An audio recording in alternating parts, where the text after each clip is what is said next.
College చదివి ఒక అమ్మాయి ఇంటికి వెళ్తుంటుంది.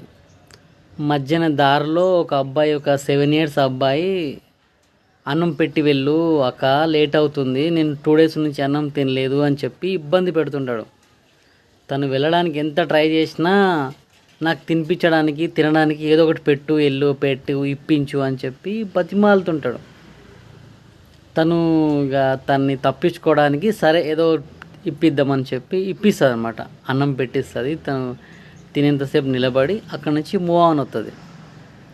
కరెక్ట్గా బస్సు ఎక్కే టైంకి అక్కడికి వెళ్తే బస్సు మిస్ అయిపోయి ఆల్రెడీ వెళ్ళిపోయి ఉంటుంది. 10 minutes లేట్ అయి ఉంటుంది, వెళ్ళిపోయి ఉంటుంది. మనం మంచి చేస్తే మంచే జరగాలి కదా, దేవుడు మనల్ని ఎందుకు ఇలా చేస్తాడు అని చెప్పి ఆటో పట్టుకొని ఇంటికి వెళ్తుంది. ఇంటికి వెళ్ళి ఆ నైట్ మొత్తం దేవుణ్ణి తిట్టుకుంటూనే పడుకుంటుంది.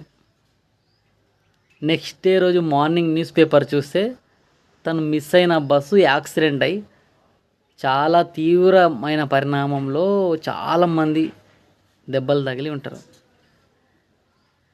అయితే చాలా పేషెన్స్ లేదు ఈ రోజుల్లో. తను అప్పుడు రియలైజ్ అవుతుంది ప్రతిదీ మన మంచికే కదా అని. సో మీరు అలాగే అనుకోండి.